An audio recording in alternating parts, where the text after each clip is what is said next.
Bom dia, boa tarde, boa noite, começando mais um episódio do Impacto na Encruzilhada, episódio número 191. Sem base social não há economia verde.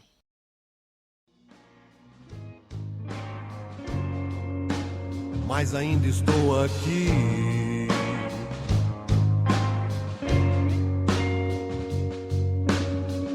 Fiquei paralisado. Eu não consegui falar.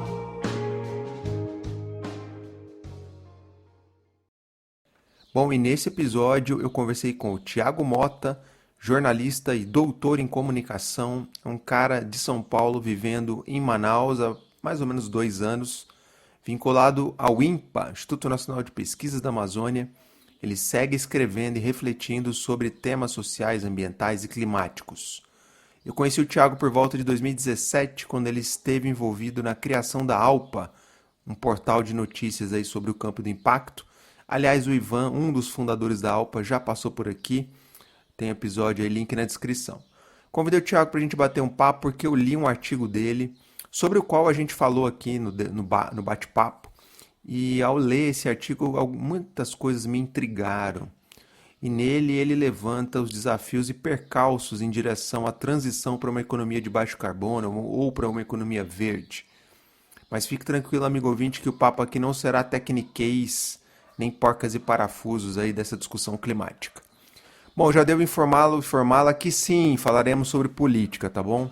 Mas fique tranquilo que mesmo se você não morra de amores pelo assunto, eu te garanto que as reflexões feitas aqui pelo Thiago são muito instigantes e necessárias. Escuta aí para você entender.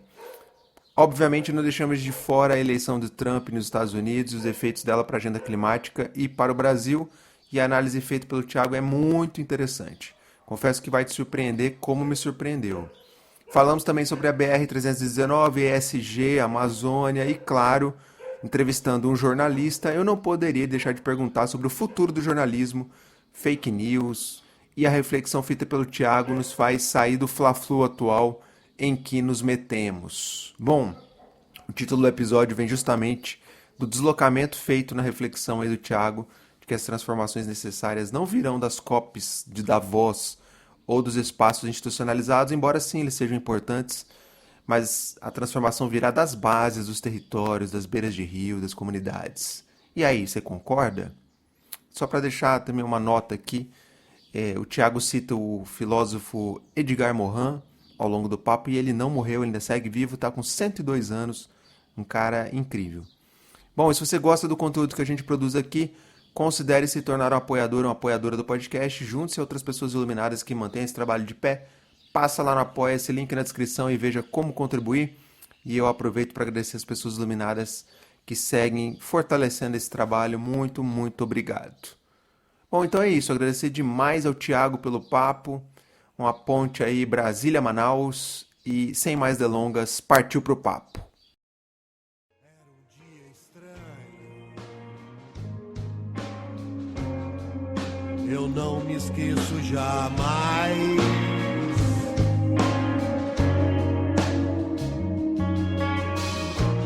Era como se um sinal tentasse me avisar.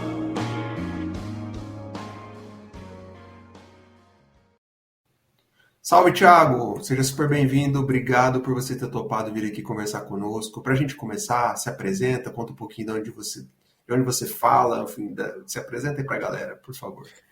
Show de bola, Fábio. Primeiro, obrigado pelo convite, na verdade. Me senti muito honrado de poder estar trocando essa ideia contigo, que é sempre uma ideia muito qualificada, muito interessante. É um prazer participar disso, cara, de verdade. Bom, meu nome é Thiago da Mota e Silva, eu sou jornalista de formação, terminei meu doutorado na área da comunicação e atualmente eu sou pesquisador bolsista no Instituto Nacional de Pesquisas da Amazônia, onde eu desenvolvo trabalhos envolvendo comunicação e mudanças climáticas, debatendo a biodiversidade da Amazônia, avanços científicos aqui na Amazônia. E isso, como resultado disso, nós temos algumas reportagens, alguns ensaios que foram publicados em veículos bacanas, como no UOL, como no Mongabay, no Nexo, todos eles debatendo esses temas. Além disso, eu tenho uma história com o setor 2,5, tal, com a economia de impacto social, porque eu fui parte da equipe que criou um portal de notícias chamado Alpa, que era um portal que só cobria negócios de impacto e tal, e foi onde eu conheci muita gente bacana também desse segmento, incluindo você. Pô, que legal, não é bom a gente se reencontrar aí e o link na descrição, o Ivan, que também é um dos cofundadores da Alpa, já passou por aqui, então depois quem quiser saber mais, escuta lá. Tiago, bom, cara, desses artigos que você citou, um deles que eu tive acesso, que foi o do Nexo, saiu no Nexo Jornal em outubro de 21, mas eu imagino que você atualizou ele e tal, mas basicamente a ideia, eu quero explorar a ideia, que é que você sinaliza assim, ó, a transição para a economia de baixo carbono, que é um tema que se fala cada vez mais, ela complica mais as tensões sociais e econômicas. Explica melhor um pouco essa ideia para gente. Claro, claro. É uma boa oportunidade de revisitar esse artigo, inclusive atualizar algumas discussões que estão ali, né? Bom, foi um trabalho um ensaio que eu publiquei no Nexo em outubro de 2021. E, como você bem disse, a ideia central daquele debate estava em torno de como os debates sobre transição energética estavam distantes das bases sociais, das ações, da ação social propriamente dita, né? Aquele era o argumento principal do texto. E aquele texto nasceu porque, na época, eu estava finalizando uma pesquisa olhando para como o tema da sustentabilidade aparecia nas reuniões de Davos, do Fórum Econômico Social, né? Então, eu estava terminando uma pesquisa sobre isso e esse ensaio foi uma válvula de escape, né, dessa pesquisa, no qual a gente pôde escrever um pouquinho mais solto, né, sem o rigor acadêmico, mas debatendo esse tema. Tá?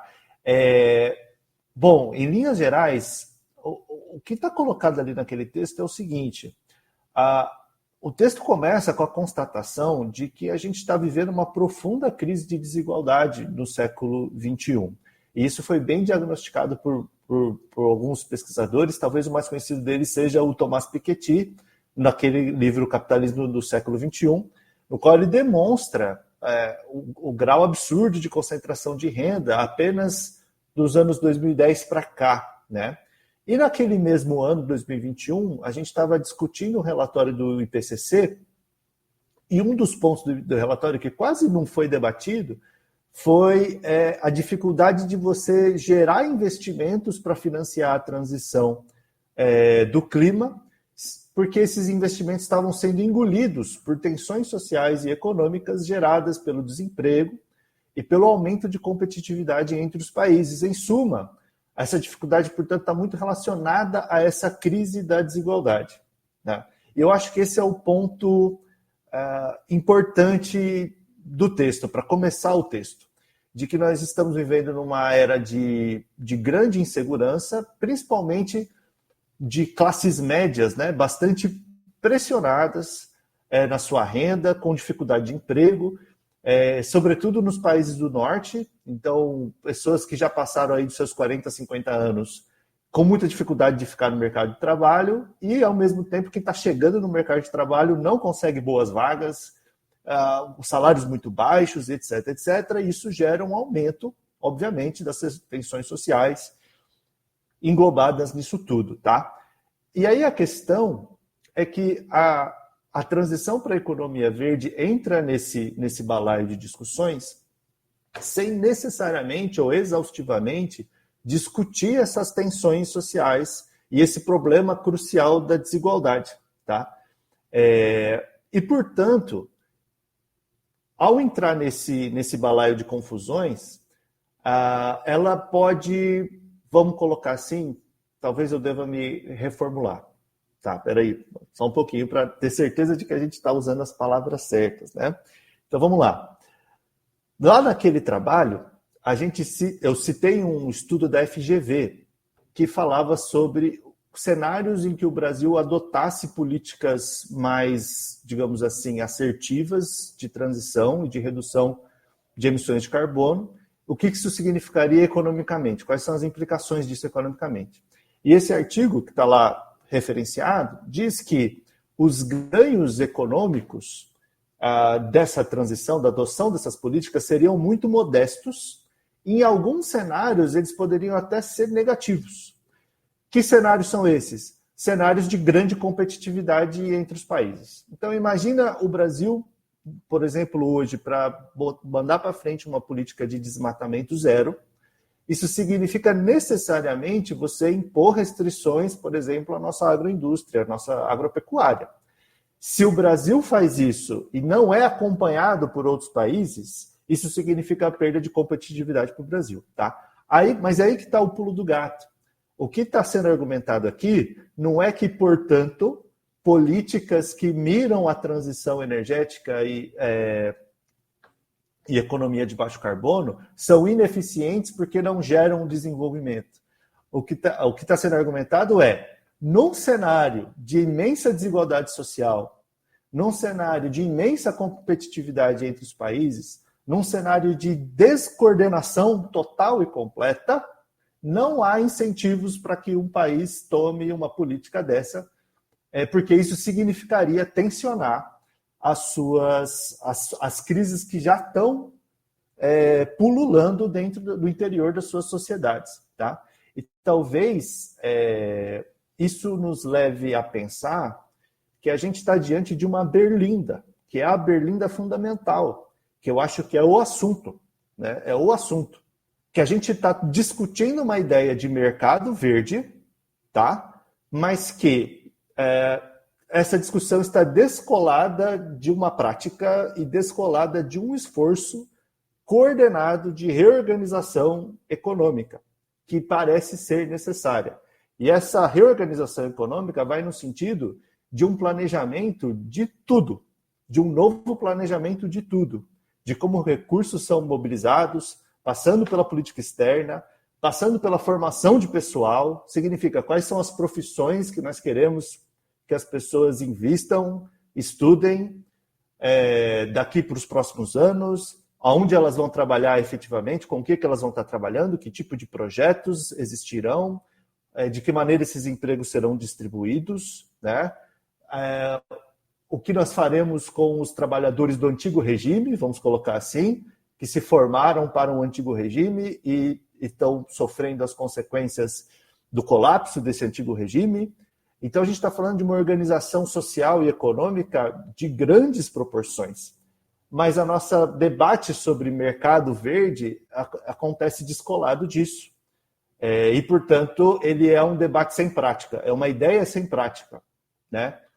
E aí, lá daquele texto, só para concluir, o argumento central, a partir dessa introdução, é que isso que é necessário para aplacar as dores da transição não vai acontecer em Davos, não vai acontecer numa COP, não vai acontecer nesses lugares idealisticamente colocados, nessas funcionalidades, institucionalidades.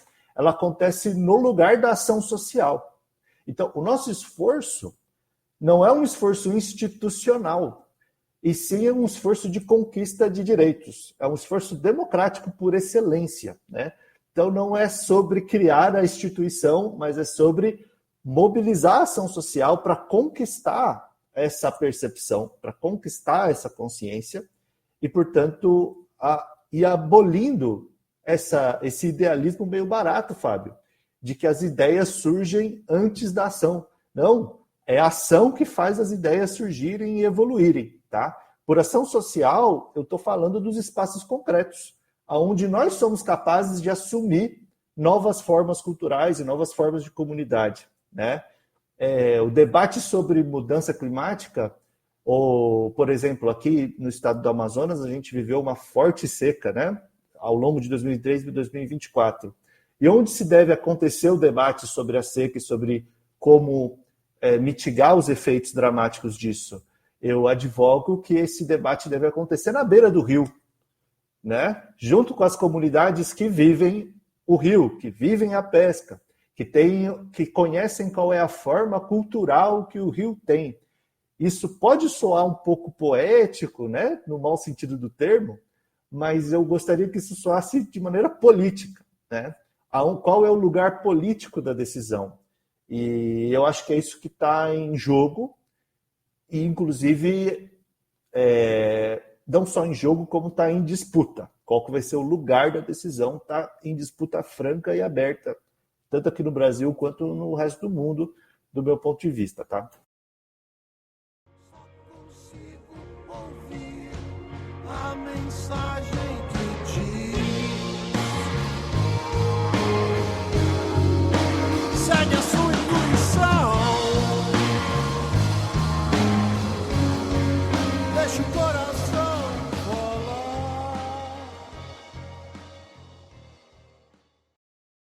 Porra, incrível. Bom, e se quem tá ouvindo tem dúvida, é sim sobre política que a gente tá falando, tá? Acho que vamos deixar bem claro isso.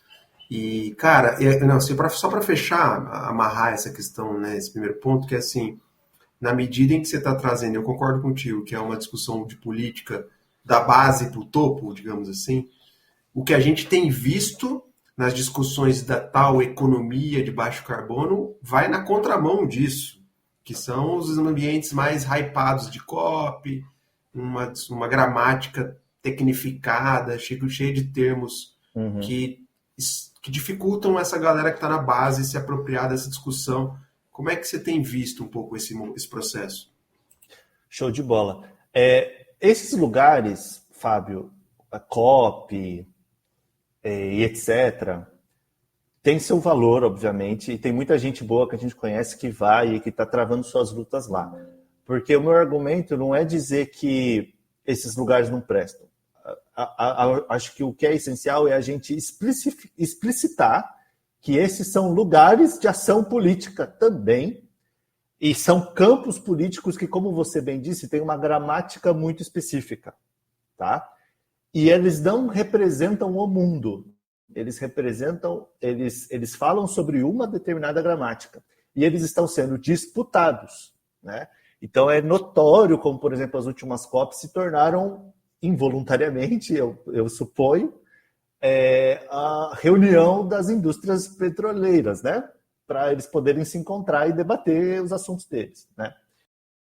Tiago, uma curiosidade que você compartilhou comigo em off, quando a gente estava combinando essa gravação, era que inicialmente o artigo esse que a gente mencionou, que você explicou, e o link está na descrição, inicialmente esse artigo era para ser publicado num portal voltado à ESG, e só depois que foi oferecido ao Nex. Conta um pouco mais, não precisa dar nome aos bois, mas conta um pouco mais desse processo. Tá, foi um processo bacana. Em 2021, quando eu escrevi esse texto, eu tava na vibe ESG e tal, assim. Todos nós. Usando essa gramática, né? Vamos colocar assim, porque eu acho que o termo que você usou, que é gramática, na verdade, explica muito. Significa, eu estou acessando um tipo de vocabulário para poder articular o mundo à minha volta, né? Então eu estava articulando esse vocabulário. E, portanto, me pareceu plausível que eu mandasse para esses colegas desse portal. Fui indicado, falar, o Thiago, tal, gente boa, ele pode escrever para vocês e pá. Aí eu fui convidado e escrevi. Lembrando que naquela época eu era peixe pequeno e hoje eu sou peixe pequeno ainda, tá? Mas nadando, né? O importante é isso. Estou no mar. E aí eu peguei e fiz essa articulação, e quando eu mandei para esse site, eles muito elegantemente não toparam publicar o artigo. E não me deram muita explicação, e também não me sugeriram correções do tipo, olha, será que isso aqui e tal? Não, falaram, olha, isso não é para gente, né? E eu fiquei com aquilo na cabeça, tomado de uma enorme insegurança. Porque a minha primeira reação, Fábio, é sempre, ok, devo ter escrito uma bobagem, né? E fiquei com aquilo na cabeça. Falei, caramba, né? Errei. Só depois que eu tomei coragem de mandar para o Nexo, porque o Nexo... Mas aí num outro esquema, né? Eu mesmo peguei e enviei para a editora na época, e a editora publicou, né? Assim, sem nenhum convite, sem nada. E o artigo foi para a rua. O que eu tiro de lição disso, cara? Eu tiro de lição disso é que esse artigo, ele expõe um conflito. Então, o que nós estamos diagnosticando cada vez mais? É de que a gente tinha uma certa ilusão pueril de que a história tinha acabado, né? e que, portanto, a gente estava na fase dos concílios e das conciliações, né? E que está todo mundo afim de ser legal, né? E está todo mundo afim de fazer a coisa certa. E o que a gente está descobrindo, inclusive sobre nós mesmos, é que nós moramos num poço de contradição. E que nós estamos nadando num poço de... Nós estamos tentando sobreviver diante de um conflito. Eu acho que hoje, mais do que... Cada vez mais, né? Em 2021 já estava lá e hoje está mais ainda, de que esse conflito está escancarado na nossa frente. E especialmente sobre o tema ESG, o tempo também foi mostrando as limitações e as contradições desse tema, né? Então, teve um levantamento de 2023 de uma organização chamada Influence Map, que os caras e as minas de lá levantaram que de 42 grandes gestoras de ativos do mundo, 95% dos seus portfólios, supostamente de ESG, estavam completamente desalinhados com os objetivos do Acordo de Paris. Isso são 72 trilhões de dólares. E parte desses investimentos, inclusive, indo para combustíveis fósseis. Então, eu acho que o fato do meu artigo ter sido negado naquela ocasião não é porque eu sou um messias, não é porque, nossa, eu pensei algo que ninguém pensou. Com certeza tem muita gente boa pensando isso também. Mas era um trabalho que mostrava uma ferida nesse processo, né? E de como esse processo está descolado da ação social, está descolado da prática social. Eu vou te dar um exemplo muito, muito claro disso, cara, que eu gosto de trazer as coisas para o chão, né? Aqui em Manaus, cara, tem uma pauta que é assunto de toda eleição, seja municipal, estadual, federal, que é a pavimentação da BR-319, né? Provavelmente muita gente aí do sul, do sudeste também conhece esse assunto. É um assunto super difícil, a BR foi construída na época da ditadura, mas o lugar onde ela está é um lugar muito vulnerável, então a pavimentação da estrada rapidamente se decompõe, né? E um longo trecho da estrada está completamente destruído, quase intrafegável.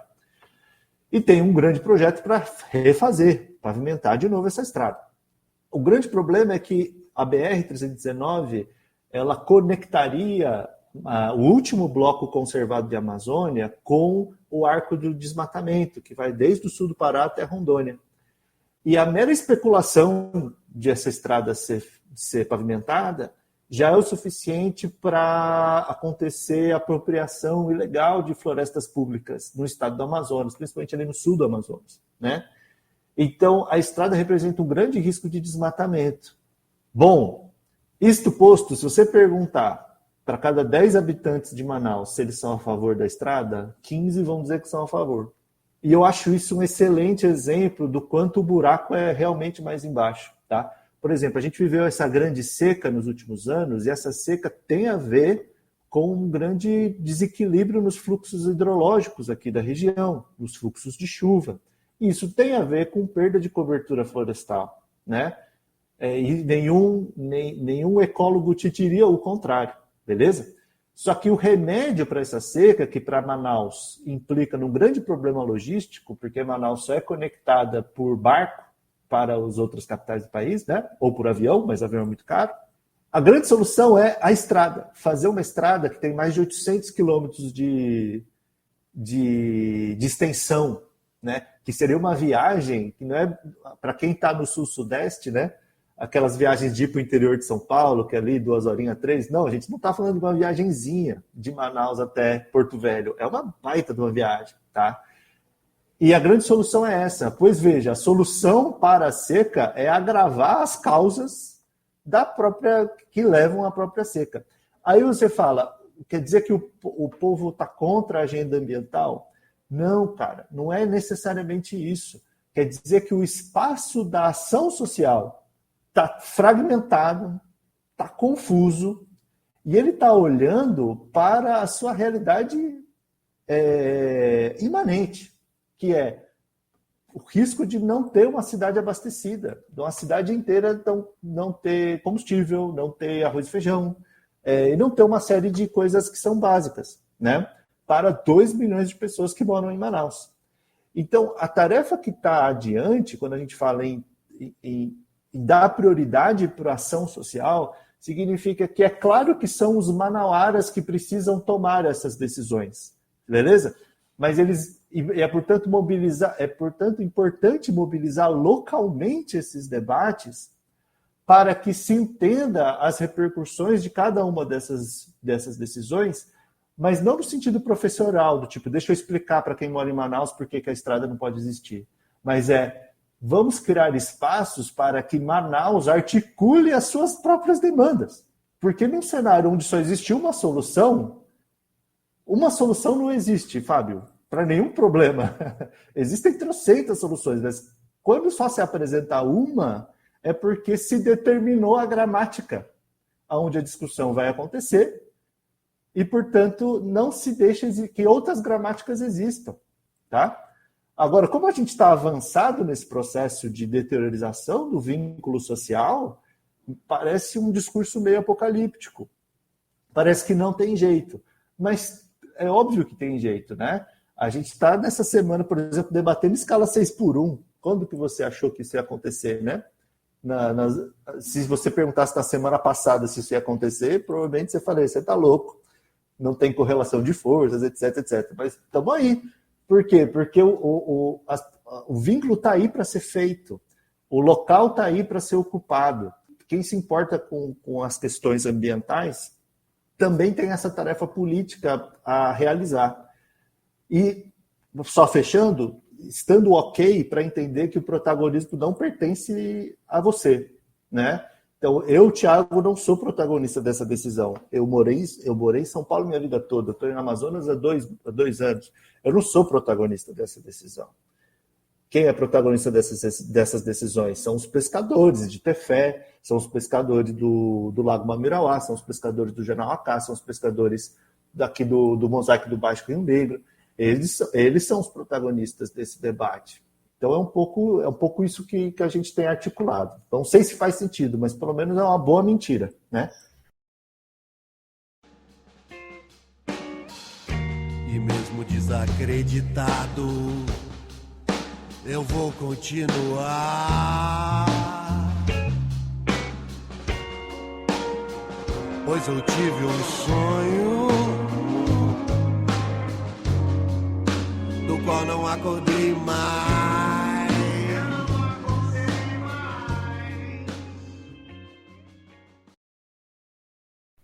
Não, e é um ótimo ponto de discussão, que amplifica, né, a maneira simplista como às vezes a gente próprio que está envolvido na agenda socioambiental tende a pautar as discussões. Só para fechar essa questão da BR-319, por exemplo, a gente ainda se depara com uma gramática meio ultrapassada, vamos dizer assim, de muitas organizações ambientalistas. Eu queria te ouvir em relação a isso, porque houve um descolamento dessa galera com a galera que está na base em Manaus e que defende, né, a pavimentação da estrada. Pô, como é que você enxerga isso?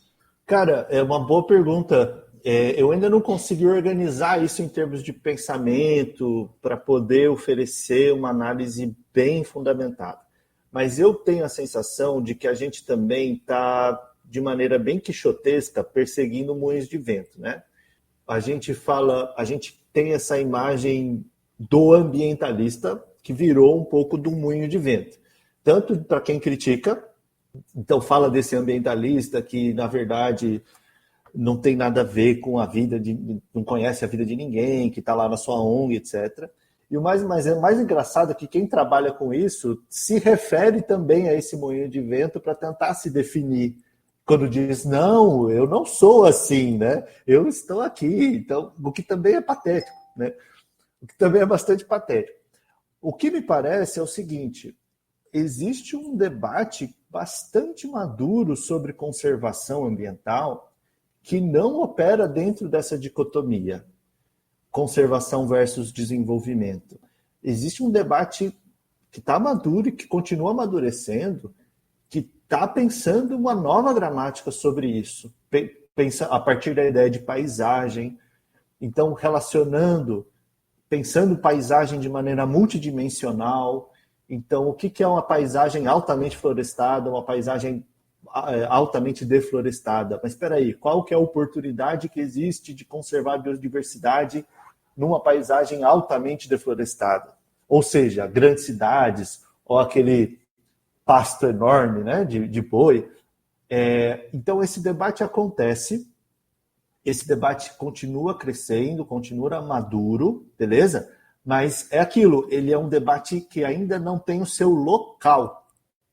E eu acho que essa é a grande questão. Por local, eu estou me referindo a um grande pensador chamado Milton Santos, quando ele fala do lugar, né? Então, a ideia de que o lugar, ele não é só um ponto geográfico no mapa. O lugar é esta paisagem ocupada da sua forma cultural, da sua forma social, né?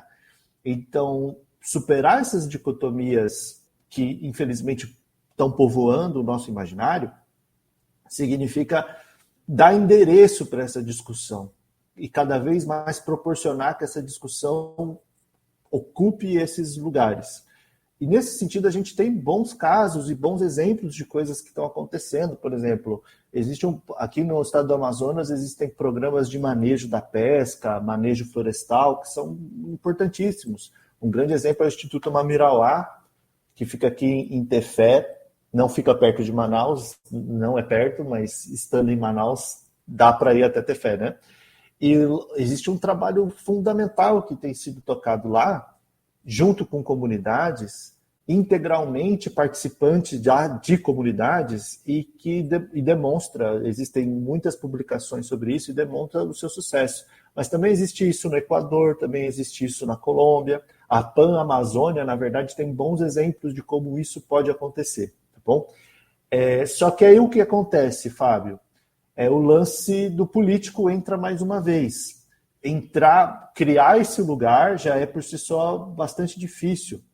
Fazer com que essas vozes, esses lugares, atravessem essas instituições áridas e cada vez mais inférteis, é difícil vezes 2, vezes 3. Tem um texto legal do Bruno Latour que ele fala sobre a alegoria da caverna do dragão, e ele fica com o dilema: o que a gente faz? Entra na caverna, sai da caverna? Aí ele fala: melhor seria se não houvesse caverna. Então eu fico pensando comigo mesmo, com meus botões. Melhor seria se essa institucionalidade fosse toda ela repensada, né? E aí eu acho que é isso que está rodando por aí e que está sendo capturado por forças retrógradas, tá? Mas esse é o sentimento que está rolando por aí. E esse sentimento, ele é corretíssimo, no meu ponto de vista, tá? Ele é justificado que ele exista, né? É justificado que ele exista. Ele só está sendo capturado da pior maneira, contra os nossos interesses, né?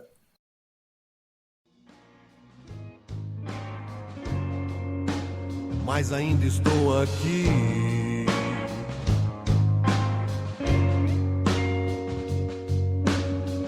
Fiquei paralisado. Eu não consegui falar.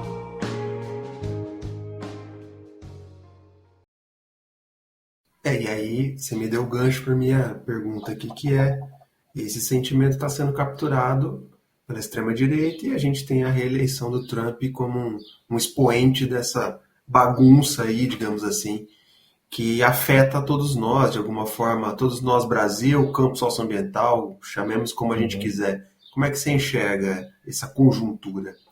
Antes de qualquer coisa, quem nos ouve, né, eu devo essa honestidade a quem nos ouve, de dizer que toda explicação está provavelmente errada e toda explicação consegue estar certa, de algum jeito.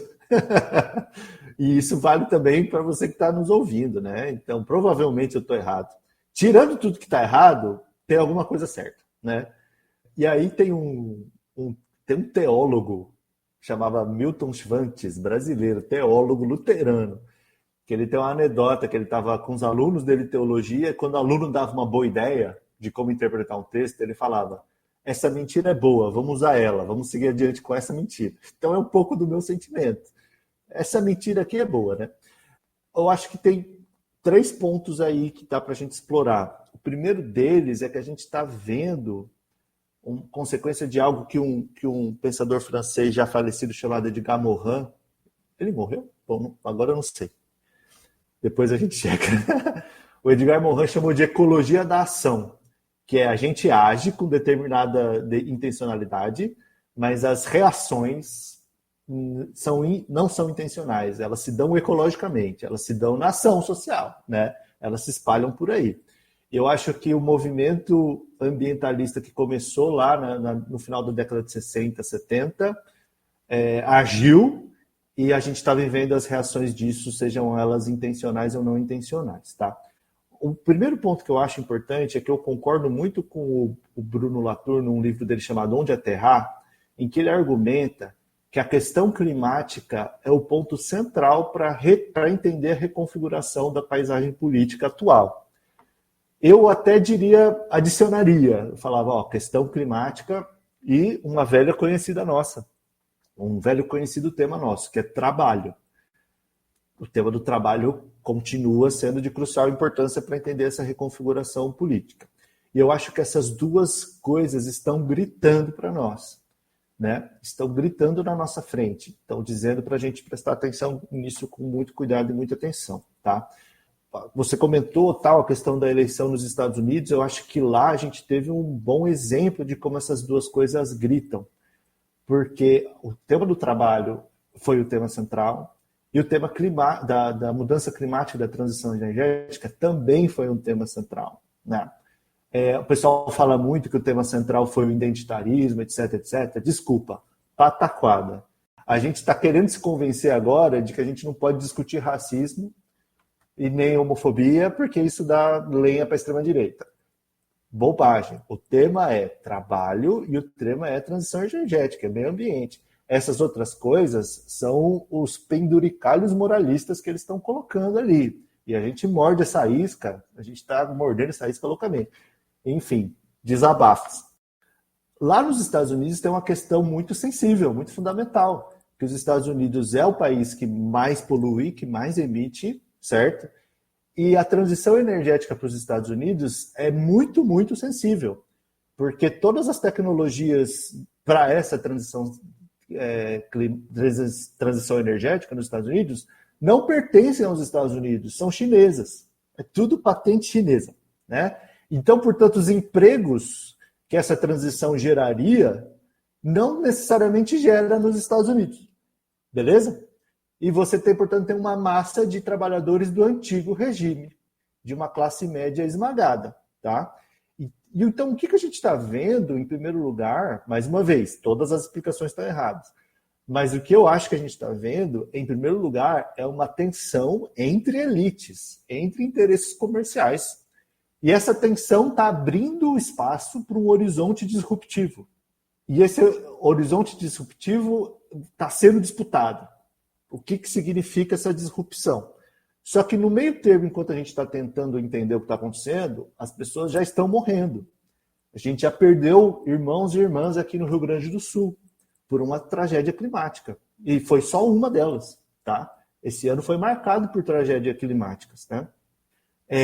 Então, daquele paradoxo que a gente falou, do tipo, a gente está pensando no mercado verde, só que a gente está num contexto de reconfiguração econômica, que pede por uma reconfiguração, ou seja, um horizonte disruptivo está sendo colocado aí, e isso gera um paradoxo muito forte, que a gente tem que pensar num novo mundo, mas as ações que a gente precisa fazer precisam acontecer no velho mundo, né? Precisa começar a acontecer agora, com essa organização econômica, com esse jeito de levar a vida.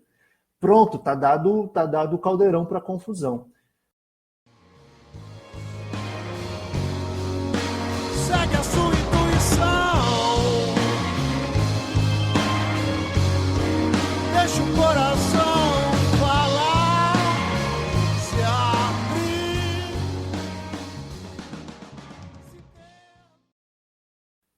E lá nos Estados Unidos, a questão ambiental ganhou a cara desse conflito. Se você lê o tal do Project 2025, o Projeto 2025 do Trump, o ambientalismo é citado lá, com muitas aspas, tá? Quando eles falam de ambientalismo, é sempre pejorativamente, como uma espécie de conspiração das elites contra o povo trabalhador. Beleza? E quer saber? Esteticamente, é exatamente isso que parece. Esteticamente é isso. Você bate lá o olho na reunião de Davos, é isso que você vê. Você vê elite sentando, conversando sobre as nossas vidas, sobre os rumos das nossas vidas. E, portanto, embora não fique parado de pé essa conversa, mas ela é suficiente, ela faz sentido. Ela precisa só de um pouquinho para fazer sentido, né? E eu tive o prazer de ler esse documento por curiosidade acadêmica e, assim, o pessoal fala, a direita está falando a voz do povo, fala do jeito que o povo fala. É porque você não leu esses textos. Esses textos são horríveis. Eles são cafonas, eles colocam palavras difíceis onde não precisa. Eles fazem alegorias antigotestamentárias, sabe? Uma vibe completamente Mein Kampf, sabe? Romântica, no pior sentido da palavra, que é aquele romantismo que não fala de nada concreto, só fala das nuvens, né? É horrível o texto. Então ninguém está falando a voz do povo, não, tá? Mas lá eles estão dizendo que qualquer pauta ambiental é fundamentalmente anti-humanista, porque é anti o empenho humano de invenção, é anti a inventividade humana, é anti a criatividade, num país que não consegue fazer a transição energética.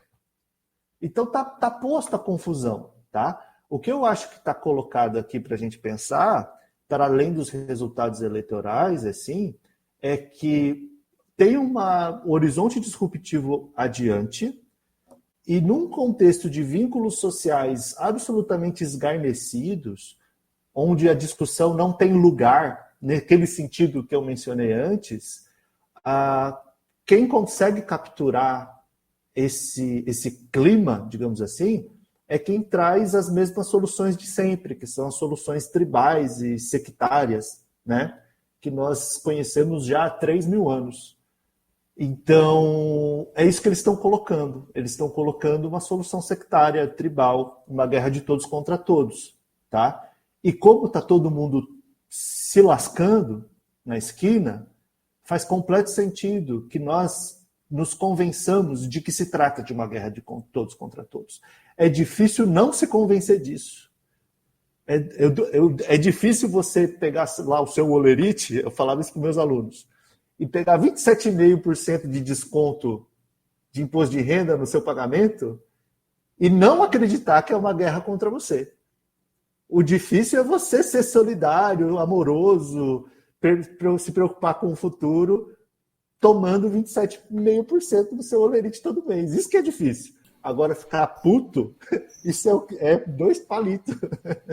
Agora, cara, nada mais Velho Testamento do que isso, né?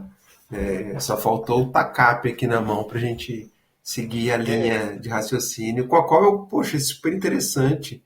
Você traz um argumento e uma discussão muito legal da gente parar para quem tá ouvindo, pensa, reflete aí, tire as suas próprias conclusões. Mas eu queria caminhar para fechar aqui, Thiago. Papo maravilhoso, te agradecer demais. Que é um pouco voltando às origens aqui, pô. Tô tendo o privilégio de conversar com um jornalista. E o jornalismo, dentre outras áreas econômicas, é uma que está sob fogo cruzado. Fake news e tudo isso que a gente está dizendo. Como é que você enxerga o presente / futuro do jornalismo? Pô, cara, eu torço muito para que esse podcast seja muito ouvido, mas consciente de que se ele for muito ouvido, eu vou ter dificuldade de conseguir emprego no futuro próximo. Mas eu acho que o jornalismo é um ótimo exemplo desse mesmo problema. O jornalismo é uma atividade completamente descolada da ação social. O jornalismo, digamos assim, o jornalismo que nós formulamos do século XX para cá. E isso não diz sobre os jornalistas, né?